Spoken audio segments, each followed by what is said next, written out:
Ladies and gentlemen, good evening. Thank you very much for being with us here at the Delphi Economic Forum. And obviously I'm going to greet my guest here today, who is Mr. Gideon Levy. He does not know me at all, but I know him very well without ever having to meet with him, because I read his column every week in Haaretz, the newspaper, and actually I have a radio program in public radio here in Greece, and every day, but every single day, I do quite a lot of counting, and I always refer to what is happening in Israel. I'd like just to say what I transmitted this morning on Earth, 553 days. It's today from the attacks and the slaughter by Hamas in two Israeli settlements where there was a musical festival. They were celebrating. 1,195 people were killed, women, youngsters, children, even elderly people. The terrorists, they took with them 251 hostages. The following day, Israel launched a full-scale war on Hamas. And from this war, which has not finished yet, we are counting more than 50,000 Palestinians dead. Most of them were not, they were just civilians, they were not soldiers, and they were killed from the Israeli bombardments. Have I got this right, Mr. Gideon? Thank you. Thank you. Thank you for your introduction. Basically, you've got it right, obviously. And in the coming 17 minutes and 39 seconds, we are supposed to sum up the whole problem, which is a challenge by itself. So let's go to our way. Okay. I went to Wikipedia to learn a few things more about you. He's an Israeli journalist and author. He writes opinion pieces and a weekly column, which is exceptional.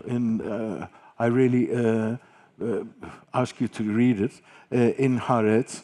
And it says that it often focuses on the Israeli occupation of the Palestinian territories. Is this correct? Yeah. In the last 35 years, I'm covering the Israeli occupation on a weekly basis, many times on a daily basis. I decided to do so when I realized that there are very few Israeli journalists who are doing it. I'm always very proud to be exclusive. I'm always exclusive because Israelis turn a blind eye to the occupation. Israelis don't want to hear about the occupation, don't want to know about it.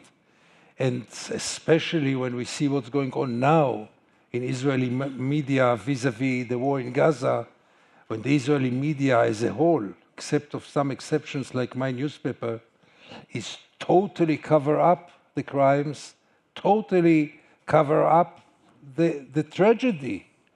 I mean, if you will turn on any media outlet in Israel, newspaper or TV, you will think we are still on the 7th of October. We are still with our suffer, which is a great suffer, with our victims, with our sacrifice. But by the time we are mourning our dead and our hostages, there are 50,000 people killed in Gaza, tens of thousands of children, and most of the Israelis know nothing about it and don't want to know nothing about it. And that's a very important point, if I may, the turning point of the 7th of October. Because the 7th of October, with all the crimes and atrocities, is one thing. But the shift in Israeli society, ever since then, is deep, irreversible, and I think very, very regrettable. Israelis lost any empathy toward the suffering of the Palestinians. It's almost illegal and for sure not legitimate to pay any kind of empathy toward the sufferer, to express any kind of human feelings toward what's going on there. Israel was always living in a denial vis-à-vis the crimes of the occupation, but all this was so intense after the 7th of October because two main themes came up after the 7th of October. A, that after the 7th of October we have the right to do whatever we want. B, that after the 7th of October even the remains of the Israeli peace camp and the remains of the human camp in Israel lost any interest in what's happening to the Palestinians. For most of the Israelis, there are no innocent Palestinians. For most of the Israelis, all the Palestinians are Hamas.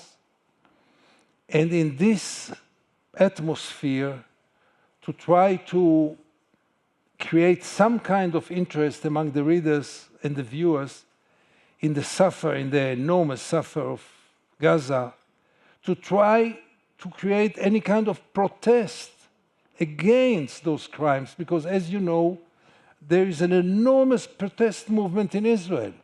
Very vocal, very devoted, very moral, but they all stick only to two goals. One is to get rid of Netanyahu, and the other one is to free the hostages. Both are really very important goals. What should have Israel should have done after 7 October? October. I keep on being asked this question. I know what it shouldn't do. It shouldn't do this war. What should it do then? We should have, first of all, asked what brought to the 7th of October. The 7th of October did not fall on our heads out of the blue sky. There is a context. As the General Secretary of the UN said immediately after the 7th of October and was immediately accused as an anti-Semite. There is a context, and the context is 18 years of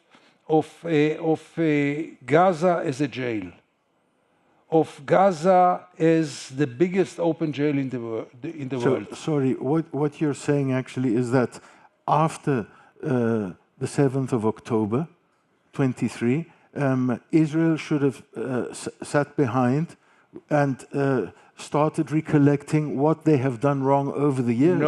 No, but you cannot ignore what was the context, and the context was the siege. And under a siege, 18 years of siege, all kinds of horrible developments are happening to a society.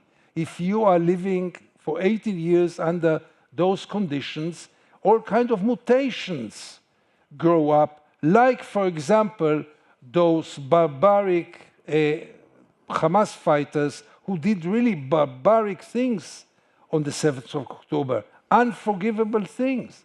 But you cannot just say, let's forget what was before, we are just looking what is the outcome. No, you have to touch the source. But that's too late, obviously. After the 7th of October, Israel should have punished all those who were responsible. Israel knows how to do it. Israel should have reached out to all those who were involved. But it has no right to do a genocide, and it has no right for this bloodbath that we are facing now. What happened to the famous Israeli Secret Service? They didn't expect anything like that. Where was their information? How did this happen? And my following question, after whatever has evolved there, and I'm always saying, talking about these 50 million people who were killed and the hostages which still haven't returned.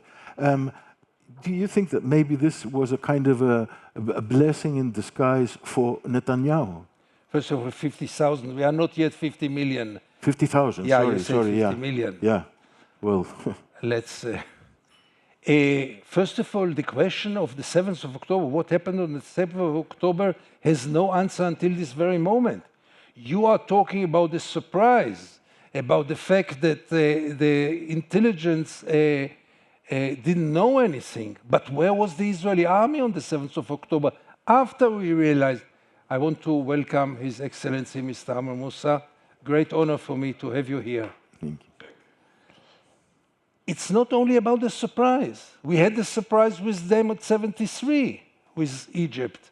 But now it was not only the surprise of the 7th of October, it was also the question, where was the army after realizing that there is such an attack? And part of it is the Israel arrogance, believing that we are well protected because we are the high-tech nation, because we build this unbelievable barrier between Gaza and Israel, because we have the best army in the world and all the weapons and technology and know-how, and it cannot happen to us. And here it happened to us with pickup cars and motorcycles.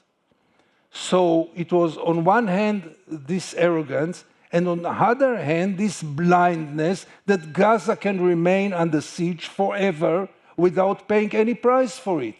And came the 7th of October and taught us that there is a price for such a criminal behavior, namely putting 2.3 million people in a cage and saying, you'll stay in cage until we will change our minds. Yeah. So what do you think is going to, what is the future? What are the following days going to bring to us? Are we still negotiating about the remaining hostages? Why doesn't this end? There is a theory which says that Israel doesn't actually, Netanyahu doesn't actually want to go deeply into this, because if all the hostages are returned, then Hamas fears that they will be bombarded and exhilarated immediately. It's not a question of a theory. It's a matter of fact. Netanyahu does not want this war to end. Because would he be ready to end this war, we could get a deal with Hamas long time ago, including release of all the hostages. But it's very clear, and after the breaking of the ceasefire, with an enormous bloodbath on the first day, unbelievable bloodbath, which obviously most of the Israelis even didn't hear about it and for sure don't care about it. But this bloodbath of the first day, 400 people, 200 children on one day, I mean, things that never happened before. He wants to continue the war. Now, unlikely all my friends, the leftists, who think that it is only because he wants to stay in power, I give him the benefit of the doubt and think that it also fits his ideology. Netanyahu never believed in any kind of diplomatic settlement with the Palestinians. Netanyahu never believed, obviously not in a Palestinian state, but in general, not in negotiating. He believes that Israel should live on its sword forever, that we cannot trust the Arabs, we cannot trust the Palestinians, and we have to live on his sword. And right now he is in this crazy mood of believing that if we will kill another 50,000 people in Gaza, his goals, which are totally unachievable, will be achieved, namely putting an end to Hamas. Hamas is alive and kicking, and releasing all the hostages, while we know very well that the hostages will be released only by diplomacy and negotiation. Everything we learned in the last 18 months, we forgot. I mean, why do you think that if in the first 18 months we didn't reach those goals, why do you think that another 18 months will bring us closer? So how do you see this ending? What do you make of President Trump's idea of displacing the Palestinians to other areas and building a kind of something like a Disneyland in Gaza? Wonderful idea. Let's move them to Florida. I'm sure President Trump will be very happy to host 2.3 million Palestinians in Florida. Why not? He sent them, meanwhile, to Somaliland. Until yesterday, I didn't know it exists, Somaliland. I knew about Somalia, but yesterday we checked in the Wikipedia. We realized there is also a Somaliland. Let's send them there. Look, the election of Trump is a game changer, also in Gaza. And it brings only bad news to all of us. First of all, let's face it, Netanyahu got a free hand, a green light to do whatever he wants in Gaza. If Joe Biden at least paid some lip service, and only lip service, I must say, came Donald Trump and give him really like a booster to continue to slaughter as much as he wants. I mean, it seems that Donald Trump doesn't care about the killing in Gaza, and he never cared, neither about human rights, nor about minorities, nor about the weak ones, and for sure not about the Palestinians. What are everyday people, simple people in Israel making of this war? Aren't there any demonstrations against the war, to end the war? Are they just sitting back and waiting for something else to come? I don't know from where.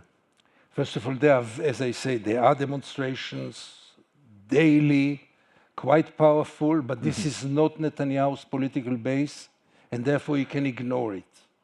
It didn't scratch him at all, those demonstrations. He can continue to ignore it.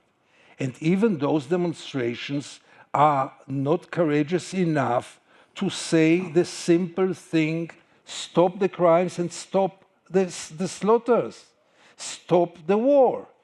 The maximum they can say, we had now 1,000 pilots signing a petition, which is very encouraging. The pilots they have most of the Palestinian blood on their hands, and the pilots, as you know, in many countries and also in Israel, are the most respectable, and they are always the good ones, and those who are talking about values and about morality. They have most of the blood of the Palestinians in this war. And they signed a petition to put an end to the war, bravo, but only for the purpose of releasing the hostages. And that's the mindset now. Israel is interested only in releasing the hostages, which I totally understand. I mean, those hostages is a horrible tragedy. But it doesn't solve the problem. It doesn't solve the problem, but there is also another aspect. You cannot be, even if you are Israeli, you cannot ignore what is happening in Gaza. No human being can ignore it. How can we ignore those scenes, which are not shown in Israeli media, but still here and there you see those scenes on a daily basis? I mean, how can Israelis live in peace with it? And I must tell you, most of the Israelis, if not all of them, live in peace with those horrible tragedies. They want the hostages, yes. They want to stop the war, yes. But to tell you that the Israeli conscience is now preoccupied with the moral aspect of this war, with the questions like, do we have the right to go for such a bloodbath? Do the Palestinians of Gaza really deserve this? Refugees, let's also remember the background. They are refugees, second and third generation. They are refugees in Gaza because they were kicked out in 1948. We carry some moral responsibility for their lives long time ago. I don't say they will never go back. There is no place that they will be able to go back. But to continue to slaughter those people who are paying this price generation after generation without even having a public discourse, do we have the right to do it? Does this mass killing serve any interest of Israel? Let's put morality aside. This is for the weak ones. This is for the progressive, for the leftists, for the weirdos. Let's speak about interest. What does this killing serve Israel? Do we get any closer to any of our goals because we slaughter more children on a daily basis? Okay, Gideon, in one more minute that we have, what would you say to how this war can stop? What would you like to see happening? And if that is possible? First of all, it should stop at once, yesterday, today. because Israel doesn't gain anything. And what will happen if Israel says we're stopping? So that's the main problem. Israel never thought about the day after and never planned itself. Israel does not want Hamas. I can not only understand it, I totally support it. Hamas is a destructive organization, doesn't serve the Palestinians and doesn't serve, obviously, Israel. We have to get rid of Hamas. Can the Palestinians revolt against Hamas? No, because they are too weak right now. But who is going to replace Hamas? Okay, we get rid of Hamas. This miracle happens. Hamas leaves Gaza like the PLO left southern Lebanon many years ago. Who comes? Who is going to run Gaza? The Salvation Army of the United States?